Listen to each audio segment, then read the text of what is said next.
In this video, I'm going to take a look at problem number 9 from chapter 11, exercise 2. This one's got multiple parts.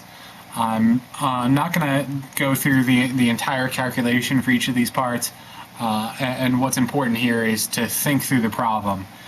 So let me help you think through the problem, and then you can just simply punch in the numbers on your calculator.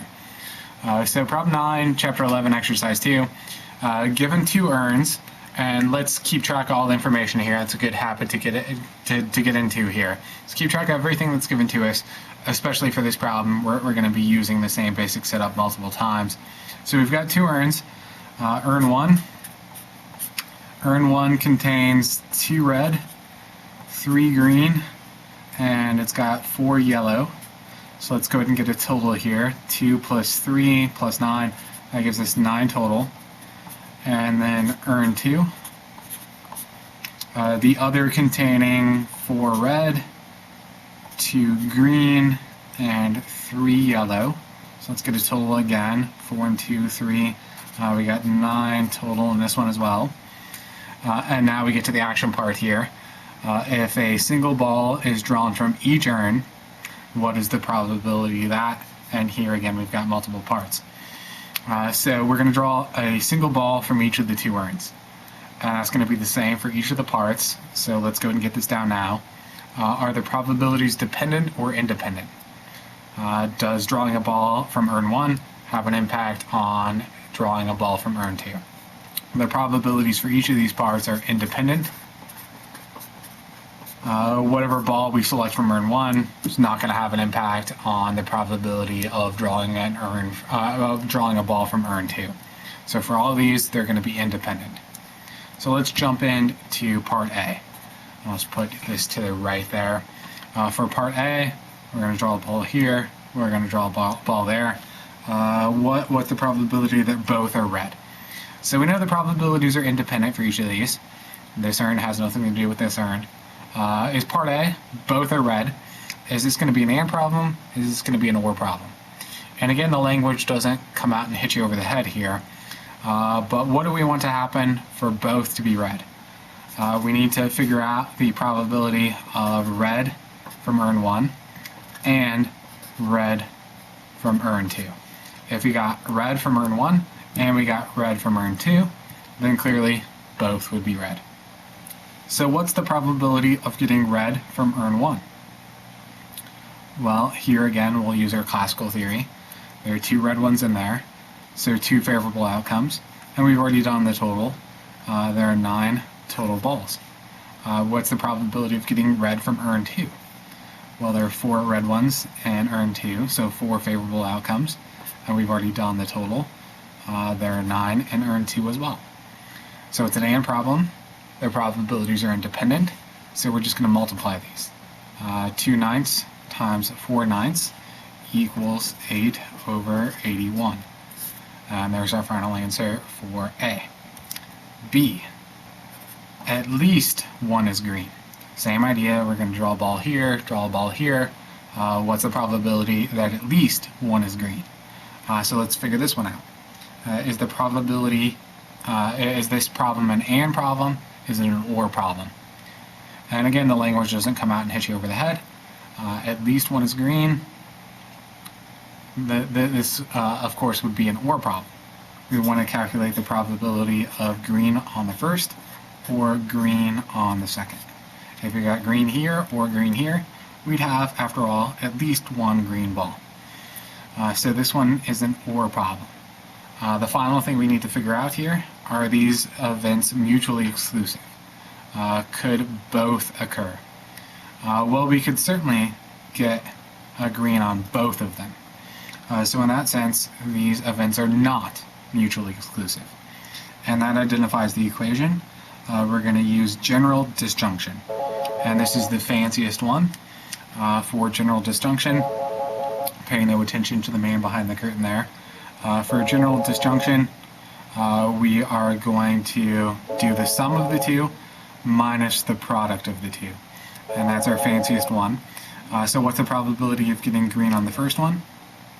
For green in the first one, we've got 3 in there. And there are 9 total. For the second one, there are 2 green ones in there, 2 favorable outcomes, and again we've got 9 total. So we want to do the sum of the 2, add them, minus the product of the 2. It's going to be the same, 3 ninths, 2 ninths, but the product of the 2, meaning we're going to multiply. So the sum of the 2, add them, minus the product of the 2. And if you can get to this point, then it's just obviously a calculator problem, punch in the numbers, and you're good. Part C. One is red, the other is yellow. One is red, the other is yellow.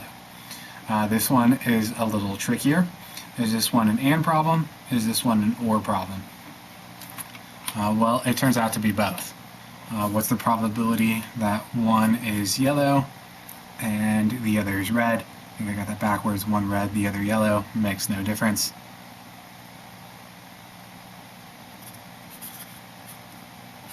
There we go. One yellow, one red. So we've got to go through all the logically possible combinations. One way to get one red, the other yellow, is to get, let's say, a red one from urn 1, and the probability there would be 2 over 9, 2 red ones in there. The probability of getting a red one, 2 nines from the first urn. What about a yellow one from urn 2? There are 3 in there. There are 9 total. Or we could do it in reverse. We could get a yellow one from urn 1, 4 in there, and a red one from urn 2. And there are 4 red ones in urn 2. So one way to get a yellow and a red, or a red and a yellow, is 2 ninths, 3 ninths, and then 4 ninths, 4 ninths. We want red and yellow, or we want yellow and red. So for the and part, we're going to multiply. The probabilities are independent. For the or part, these events are mutually exclusive. We're going to draw a single ball from each, so we couldn't get both of these. Both of these can't occur. So for the or part, we're going to add them together. And that's all there is to it. Part D. At least one is either red or yellow. And I've given you a hint here. It's much easier to use negation rule. That'll actually be the case on the test as well. If it's easier to do negation rule, it'll say, just as I've noted here, it'll say parenthetically, hint, use negation rule. And why not use negation rule? It makes your life easier. So what's the probability of this not occurring? At least one is either red or yellow. What's the probability of this not occurring? Well, for this not to happen, we need to get green on the first one and green on the second one. That's the only way for that not to happen. So what's the probability of green on the first one and green on the second one? To get green on the first one, that's 3 nines, 3 green ones in there, and green on the second one, 2 green ones in there that time, it's 2 nines. Green on the first and green on the second, they're independent, so we're going to multiply them. 3 times 2 is 6 over 81, and don't forget to plug that back into negation rule. The probability of A is equal to 1 minus the probability of not A, and we've just calculated the probability of this not occurring. So 81 over 81 minus 6 over 81, and that'll give you the final answer. Part E, I won't go through all of this. Both are the same color. Think about all the logically possible combinations to get both being the same color. We could get green and green, in which case we'd have the same color. We could get red and red, in which case we'd have the same color. We could get yellow and yellow, in which case we'd have the same color. So for E, both the same color, red and red, or green and green, or yellow and yellow. And if you can handle a problem like this, then you're good to go for the test.